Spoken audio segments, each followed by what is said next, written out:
What's cracking? What's cracking? What's cracking? It's your boy Chicago Side, giving you a point of view from Chicago. I'm Chicago, but you can call me Chicago Side, and I'm back with another video. So this is the end of the update your resume battle. At the end of the day, it was a great hip hop showcase, like I stated before. We had it's been an entertaining run. You know what I'm saying? I'm not mad at this. How it ended. I guess Goodz finally, he said after the battle in this video, he just uploaded a new vlog, and he said after the battle, you know what I'm saying? He's pretty much addressing the concerns about the Steve Maddens. I'm getting to that.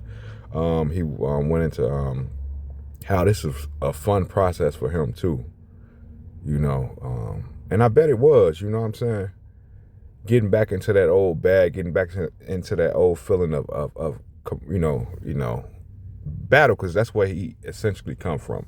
His skills stem from is a battle rapper. You know what I'm saying? I think he was doing music before battle rap, but this is that once I battle rap before in my life, high school.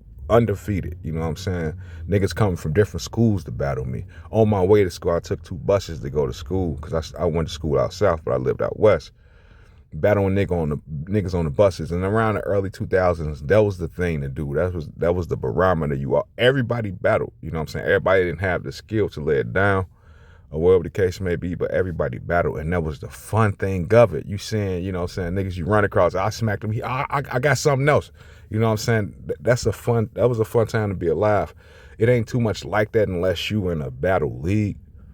But I remember my battling days, man. I still hold on to them because it builds your confidence up of how, of where you're at with it in comparison to the people around you. You know what I'm saying? Those are fun times. I tell my daughter about my battle days and stuff like that. Even when I run across old high school friends, and they bring the shit up, man. It just gives you a sense of confidence in your ability in rhyming, especially when you're starting off rhyming, because you probably lack the confidence in rhyming and stuff like that. Even Nas had his lack of confidence in rhyming and stuff like that, and until people heard him. Like, I remember going through that stage of not thinking people would understand that shit. That's why I understood Nas when he came from that. But that's neither here nor there. But in this video, he said this was fun for him, you know what I'm saying, going back into the studio, getting into that bag and stuff like that. So, I mean, I'm glad he had a good time in this as well, you know what I'm saying. And to the Steve Madden issue, and he addressed it about how it works. And he's not lying, you know what I'm saying? He's not lying about that. Like, even Rockaware, Dame Dash had an interview, and he talked about how Rockaware started. I think he said he got some pieces from Europe, pretty much wasn't available in America. It was pretty much probably the same motif that other companies had, you know what I'm saying? And he embroidered his logo on it, the Rockaware logo, and we bought it because of what it was, you know what I'm saying? It was Rockaware, you know what I'm saying? So he's not lying about that, especially if you don't have the infrastructure to have a manufacturing company or, to buy the material yourself. It's a lot of startup companies that does this, you know what I'm saying? So I don't knock him for it, you know what I'm saying? It ain't no excuse, it's the facts of it, you know what I'm saying? He not no multi-billion-dollar nigga. Even Kanye West, you know what I'm saying, he do this to a certain extent, you know what I'm saying? But he's actually signed to other companies. He's not producing the material for the shoe, and he probably doing it now. You know what I'm saying? I'm not telling, because it was a big uphill battle for him when he was trying to get his own materials and stuff like that. Or whatever the case may be. I'm not even gonna go too deep in that, but he not lying about it. It was all facts. But I'm not mad at Jay Mills for bringing that up, because like he pretty much talked about how Jay Mills shit was earned on, and Jay Mills exposed him in that light. You know what I'm saying?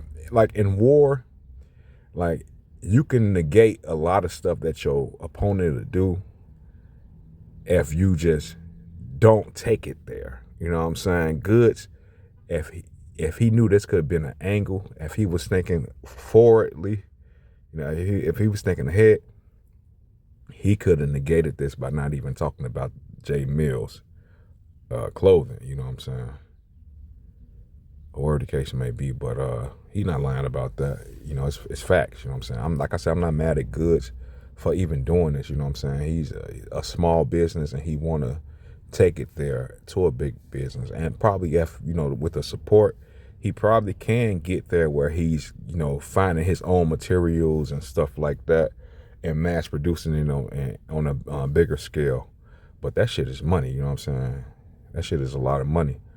So you gotta support, you know what I'm saying, so he can get to that level, you know. So like Steve Madden, he probably took the same motif of a shoe and put his label on it. So you probably find a smaller company in China that has the same motif of a shoe, but, you know what I'm saying, Steve Madden pretty much probably, you know, he probably was the first one doing it because he's a $1 billion company or a multi-million-dollar company, you know what I'm saying? So I'm not mad of it.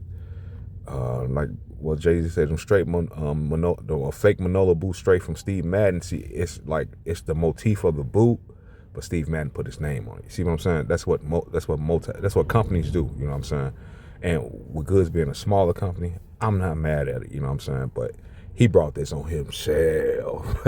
He brought that on himself by even mentioning this man clothing in that light, saying it was all iron on, or whatever the case may be. So he kind of did it to himself. But at the end of the day,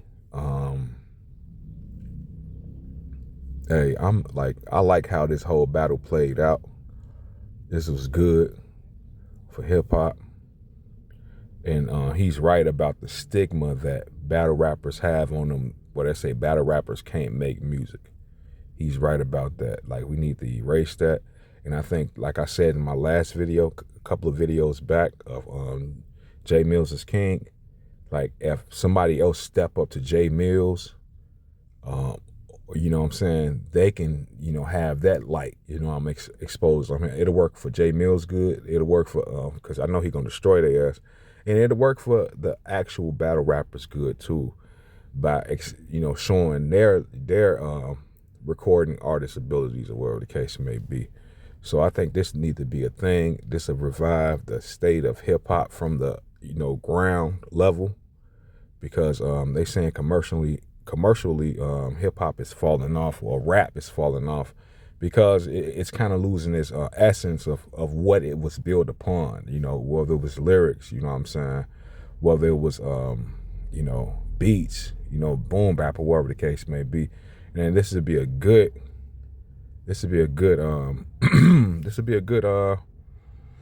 a good moment for whoever participate in this. Is who's going to put this together. And but back to the yeah, that's pretty much it, man. But everybody that's trying to clown Goodz about his shoes and stuff like that, like I said, I'm not mad at Mills, because Goodz brought this on himself, you know, by talking about how his shit was iron on. You know what I'm saying? A lot of shit they brought on themselves. You know what I'm saying? When you in war, you got to think ahead of what your enemy might do. You got to know your weak points. You know what I'm saying? But Goodz saying a lot of people hating on him and stuff like that. Now, now a lot of people have their opinions. You know what I'm saying? And you can't see it as hate. It's an opinion. You know what I'm saying? Like, I think this stems from him being a light-skinned nigga. Now, I'm not trying to make fun of light-skinned niggas. I'm a light-skinned nigga myself, right? But, like I said, the reason why I think it's because he's a light-skinned nigga is because as a shorty, when I was growing up, like in the 80s and like in the 90s, it was a lot of colorism around where, you know what I'm saying, dark-skinned people hated light-skinned niggas because they feel like it stems from slavery. Well, you know, house niggas and field niggas. It stems from that shit, you know what I'm saying? Well, dark-skinned niggas used to hate on me, you know what I'm saying? Like, even I had an older brother that used to dislike me because he was darker than me. He's saying the girls only like you because you light-skinned. And I had best friends that used to try to, like, you know, fuck with me, like my homies, because a girl that they liked me, and they say it's because you a light-skinned nigga, or whatever the case may be. And you can carry that trauma into your adulthood by thinking just because you're being you, a nigga hating on you. And most of the time that ain't the case, you know what I'm saying? You know, most of the time that is the case. Like I had to break that trauma of thinking a nigga hating on me because, you know what I'm saying, the way they looked at me or something. Oh, he probably hating on me because of this, hating on me because of that. And that stems from that trauma of the colorism or whatever the case may be. But no, nigga, your ass was weak as hell in these battles. Niggas just having their opinions. You know what I'm saying? And niggas just stating, you know, their opinion. You know what I'm saying? Ain't nobody, I haven't heard, not that I've went deep into it, I haven't heard anybody go out of the way and state something else and say, this is the reason why we don't like you. Nah, it's all been like, this trash. You know what I'm saying? This is ass or whatever the case may be. And it's been fact, you know what I'm saying, according to their opinion. You know what I'm saying? And everybody's entitled to have an opinion. Like I said, I don't want to trash Goodz. At the end of the day, he's still a human being. All of them, all three opponents are human beings, you know what I'm saying? They got families, they got kids, you know what I'm saying? And let's not do this to our black people, man, and trash them and so their kids can see this and their kids can get the backlash and all this. I believe Goodz have a daughter, so do J Millz. He have kids as well. You know what I'm saying? We don't want to take it there. We want this to be a fun event, you know what I'm saying, in hip hop where it don't go beyond that. You know what I'm saying? Where, you know, their kids got to see all this bullshit on the internet or YouTube. Oh, his daddy selling fake shoes. And like, kids are cruel as fuck. So let's not take it there. Let's keep it fun. You know what I'm saying? Let's keep it fun. Let's talk shit about the people. And if I made a video where I went out of pocket as far as my criticism, let me know. Put it in the comment of that video that, yeah, this was out of pocket, and give me the reason. I'll delete the whole motherfucking video. It ain't that serious to me. I don't care how many views on that motherfucker. It ain't that serious to me to trash somebody or put dirt on somebody's name or make somebody feel less than just to get some spins on YouTube, man. So other than that, man, let's keep this shit fun, man. I want somebody else to step up to J Millz, and man, so the shit can be fun. That's the funness of hip hop, man. Peace.